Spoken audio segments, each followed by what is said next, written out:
हुआ जिसमें हमारे राज्य के महासचिव नरेश कुमार जी उसमें शामिल रहे चुनाव पर्यवेक्षक के रूप में।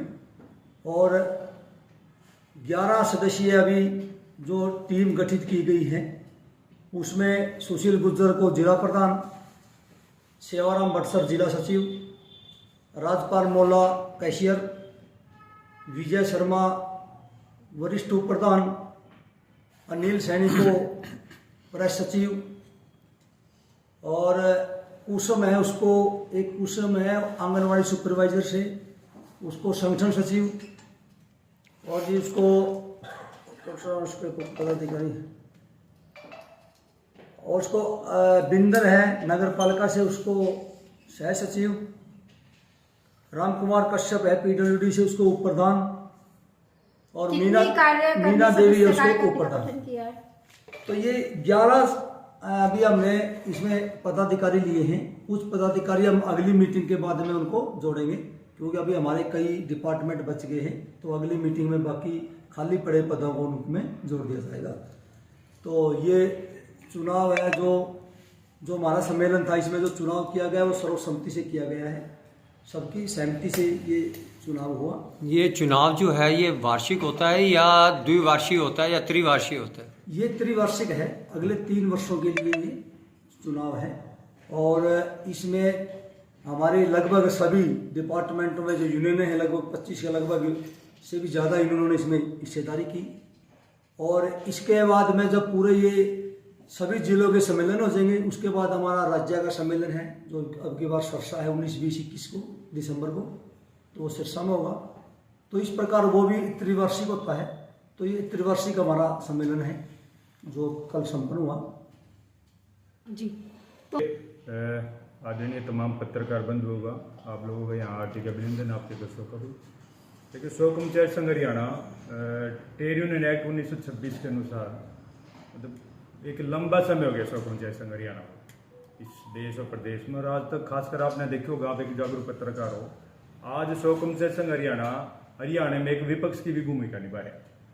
और इन सारी चीज़ों को लेते हुए क्योंकि जिस तरीके के हालात आज इस देश और प्रदेश में लगातार सरकारें, चाहे कर्मचारी है, चाहे मजदूर है, चाहे किसान है, महिला, इनके जो विरोधी जो कार्य कर रहे हैं उसके समक्ष हमेशा शो कर्मचारी संघ डट के खड़े रहता है।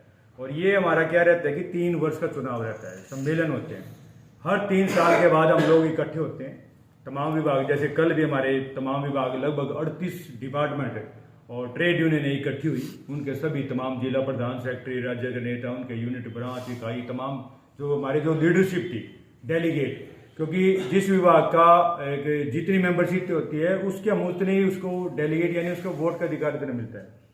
जैसे नगर पालिका की हमारी 1500 की मेंबरशिप है, तो उनको 100 पे पहले 2 और उसके आगे 100 पे पहले 100 पे 2 उसके आगे 100 पे 1, यानी 15 के बाद उसको 16 उसके डेलीगेट मिले। इस तरीके से तमाम विभागों के 38 के 38 यूनियनों के हमने डेलीगेट वहाँ इकट्ठे करे, तमाम साथी वहाँ आए, सबके अंदर जोश था, रोज था। 3 साल की हम लोगों ने चर्चा करी, सम्मेलनों के ऊपर बातचीत रखी, सेक्रेटरी साहब ने अपनी रिपोर्ट रखी, कैशियर साहब ने अपनी रिपोर्ट रखी, हम लोगों ने उसके ऊपर गहनता से अपनी बात रखवाई कि हम लोग करें। उसके बाद तमाम ट्रेड यूनियनों ने तमाम शो कर्मचारी संघ का एक संविधान है और ये इसमें कोई दो राय नहीं कि इस देश और इस प्रदेश में जहाँ भी कोई शोषण हो रहा है, कहाँ कोई दबी कुछ आवाज, कहीं कहीं किसी की हक की आवाज उठे, वहाँ शो कर्मचारी संघ खड़ा रहता है।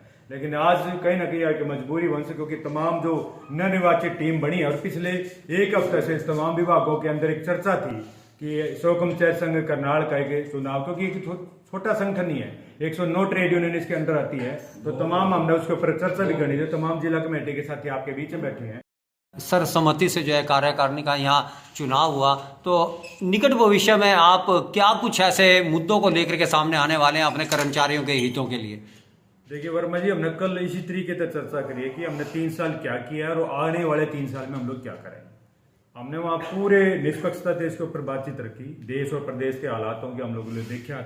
बात हो रही बेरोजगारी का आपके बीच में कि हरियाणा नंबर 1 बन रहा है, तो ये रोजगार का मुद्दा है, शिक्षा का मुद्दा है, स्वच्छता का मुद्दा है, इन सारी मुद्दों की अपने चर्चा करी। आने वाले 3 साल में इसके ऊपर शो कर्मचारी संघ करनाल पूर्ण रूप से हम अपनी भूमिका निभाएगा और इन मुद्दों को लेते हुए सरकार के समक्ष हम लोग खड़े होने का काम करेंगे, उनसे सरकार से सवाल जवाब करने का काम करेंगे, उनके समक्ष कहीं ना कहीं अपनी आंखों की आवाज उठाने का काम करेंगे। ये हमने लोगों ने हमारी चर्चा कर लिया। एक सीक्रेट रिपोर्ट तैयार, आप एक देखिए, जो एक्चुअल में जो आंकड़ा है वो सरकार पेश नहीं कर पाती।